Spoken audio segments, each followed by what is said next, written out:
Singh story cartoon. Haunted बस। रात के करीब 11 बज रहे थे।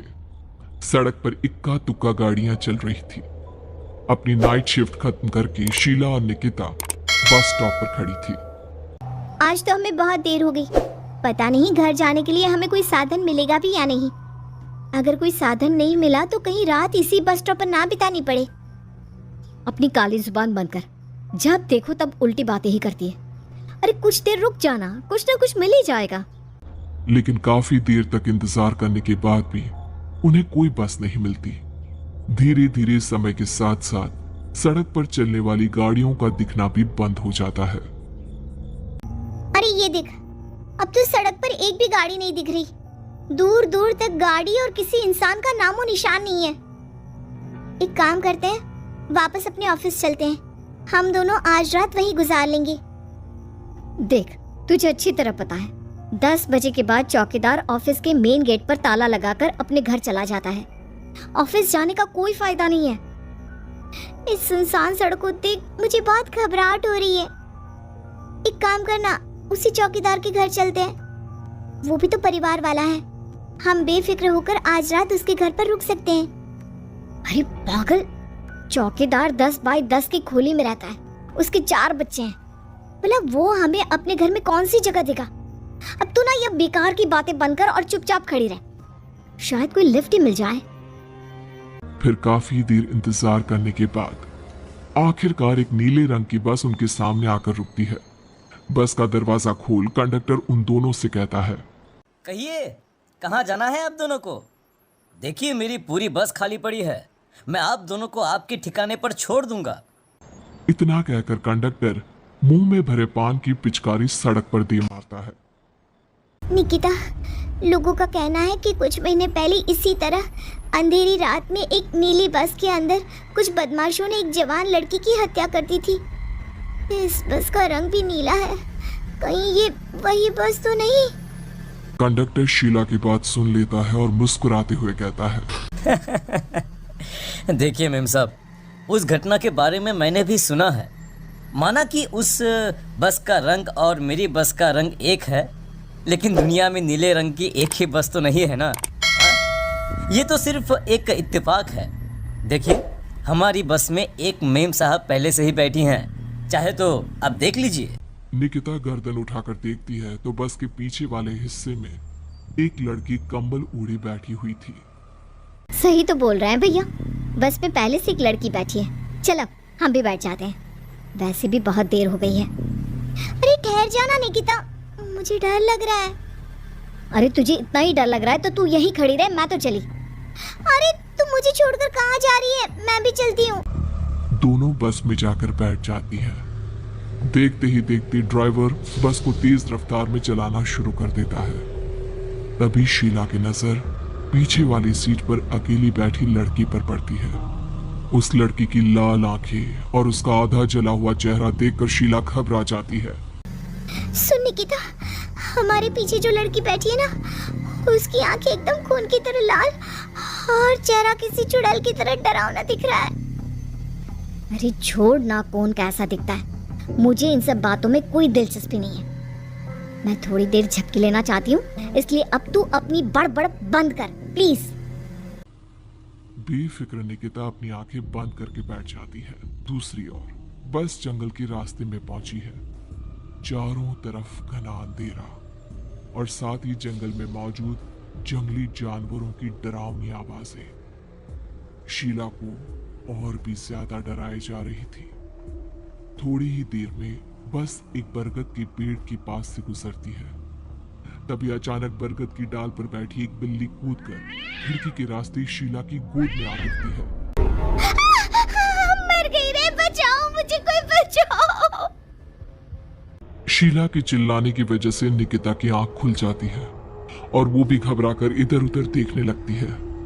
तभी पीछे वाली सीट पर बैठी लड़की उठकर शीला के पास आती है और बिना कुछ कहे उस बिल्ली को शीला की गोद से उठा उसे सहलाते हुए अपनी गोद में लेकर वापस अपनी सीट पर जाकर बैठ जाती है।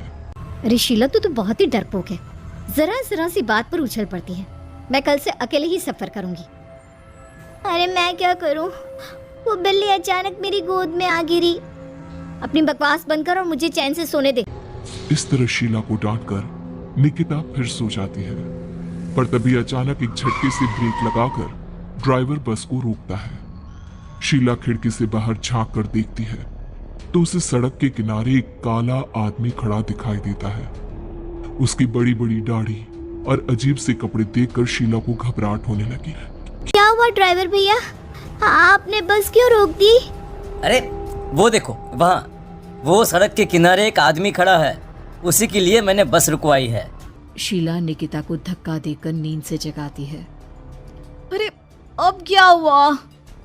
वो देख, सड़क किनारे कितना डरावना आदमी है। उसका अजीबोगरीब हुलिया देखकर लगता है जैसे कोई शैतान खड़ा हो। अब शीला की तरह निकिता भी उस आदमी को देखकर थोड़ा डरने लगती है। कंडक्टर, क्या तुम उस आदमी को बस में चढ़ाने वाले हो? उसे देखकर हमें डर लग रहा है, उसे बस में मत चढ़ाओ। अरे डरने की कोई बात नहीं है मेम साहब, ये आदमी जंगल के पीछे वाले गांव में रहता है। ये रोज इसी वक्त मेरी बस में बैठकर पड़ोस वाले गांव में जाता है। और वैसे भी ये बेचारा गूंगा है। अगर आप लोगों को डर लगता है तो मैं इसे ड्राइवर के बगल में बिठा देता हूँ। ओह अच्छा, ठीक है। फिर कंडक्टर का इशारा पाते ही वो आदमी बस में सवार हो जाता है। ड्राइवर दोबारा एक्सीलेटर पर जोर देकर बस को आगे बढ़ाता है। थोड़ी ही देर में बस एक घाटी पर चढ़ती है। बस के एक तरफ गहरी और डरावनी खाई थी, पर ड्राइवर को इस बात से कोई फर्क पड़ता नजर नहीं आ रहा था। वो लगातार बस की रफ्तार बढ़ाकर बस चलता जा रहा था। ड्राइवर भैया, आप देखते नहीं क्या बगल में इतनी गहरी खाई है? बस की रफ्तार लगातार बढ़ाए जा रहे हो, थोड़ा धीरे चलाओ ना। अरे मेम साहब, घबराने की कोई बात नहीं है, ये तो मेरा रोज का काम है। मैं तो यहाँ इसी रफ्तार से बस चलाता हूँ। अब बेफिक्र होकर अपनी सीट पर बैठ जाइए, आपको कुछ नहीं होगा। ड्राइवर के कहने पर निकिता शांति से बैठ जाती है। कुछ दूर चलने पर अचानक ड्राइवर बस को सड़क के किनारे रोक देता है। शीला एक बार फिर खिड़की के बाहर झांक कर देखती है, लेकिन इस बार उसे कहीं कोई दिखाई नहीं देता। अरे अब क्या हुआ? तुमने बस क्यों रोक दी? यहाँ तो दूर दूर तक कोई भी नहीं दिखाई दे रहा। ड्राइवर उसकी बात का कोई जवाब नहीं देता, पर कंडक्टर बोल पड़ता है। ये हमारी फेवरेट जगह है, हम अपने सारे अच्छे काम यहीं पर करते हैं। अब हमारा प्रोग्राम खत्म होने के बाद ही बस यहाँ से आगे बढ़ेगी। इतना कहते ही कंडक्टर सीट के नीचे रखी एक शराब की बोतल निकालता है। अरे ये सब क्या है? तुम्हारे बस में सवारी बैठी है, उन्हें घर पहुंचाने की जगह तुम यहाँ सड़क के बीच में बस रोककर शराब पियोगे? बस में लड़कियों के बैठे हुए भी तुम्हें ये सब करते हुए शर्म नहीं आती? कंडक्टर कोई जवाब नहीं देता और मुस्कुराते हुए शराब पीने लगता है। तभी ड्राइवर और दूसरा आदमी भी कंडक्टर के साथ मिलकर शराब पीने लगते हैं। निकिता, मुझे इन तीनों के इरादे कुछ ठीक नहीं लगते। हमने इस बस में बैठकर बहुत बड़ी भूल कर दी। तू घबरा मत, मैं हमेशा अपने पर्स में छोटा सा चाकू रखती हूँ। उसके रहते ये तीनों हमारा कुछ नहीं बिगाड़ पाएंगे। देखो गज्जू भैया, हमारी बस में इस समय 3 जवान लड़कियां बैठी हैं। कहो कहो सबसे पहले किसका शिकार किया जाए? मैं तो कहता हूँ कि सबसे पहले वो जो पीछे अकेले जो बैठी है ना, उसे पकड़ कर लाओ। उसके बाद इन दोनों का प्रोग्राम फिट करेंगे। ठीक है, जैसी तुम्हारी मर्जी। अब वो आदमी पीछे वाली सीट पर बैठी लड़की के पास पहुंचकर उसका हाथ पकड़ लेता है, लेकिन तभी अचानक उस लड़की की आंखें जरूरत से ज्यादा बड़ी और लाल होने लगती है। उसका चेहरा गुस्से से लाल और उसके मुंह से नुकीले दांत दिखने लगते हैं। अरे अरे ये क्या? ये लड़की अचानक इतनी खतरनाक कैसे बन रही है? इतने में वो लड़की उस आदमी को उठाकर वहीं सीट पर पटक देती है। मुझे हाथ लगाएगा, तेरी इतनी हिम्मत! जोर से चीखते हुए वो लड़की उस आदमी पर हमला कर देती है और पल भर में ही उस आदमी का काम तमाम हो जाता है। ये देख ड्राइवर और कंडक्टर के होश उड़ जाते हैं। इतने में ड्राइवर अपनी जान बचाने के लिए तुरंत बस से बाहर कूद जाता है।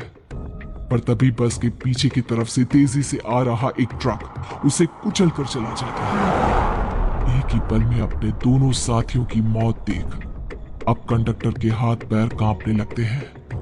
ये सब देख निकिता और शीला के भी होश उड़ जाते हैं। वो चुपचाप अपनी सीट पर ही छुप कर बैठी रहती है। अरे अरे अरे कौन हो तुम? और तुम इतनी भयानक कैसे बन गई? अब वो लड़की गुस्से में गुर्राते हुए कंडक्टर का गला पकड़ लेती है। इतनी जल्दी मुझे भूल गए? कुछ महीनों पहले तुम तीनों ने बड़ी बेरहमी से मेरी हत्या की थी और फिर शहर छोड़कर भाग गए। कई दिनों से मैं तुम तीनों के इंतजार में भटक रही थी। आज जाकर मेरा बदला पूरा होगा। अब तू भी अपने साथियों की तरह जहन्नम पहुंच जाएगा। अब वो लड़की कंडक्टर को उठाकर बस के पास मौजूद खाई में फेंक देती है। कंडक्टर एक बड़े पत्थर से जा टकराता है और उसकी भी मृत्यु हो जाती है। दूसरी तरफ ये सारा नजारा देख शीला और निकिता बेहोश हो जाती है। अगली सुबह जब उन दोनों को होश आता है तो वो अपने आप को एक सरकारी अस्पताल में पाती है।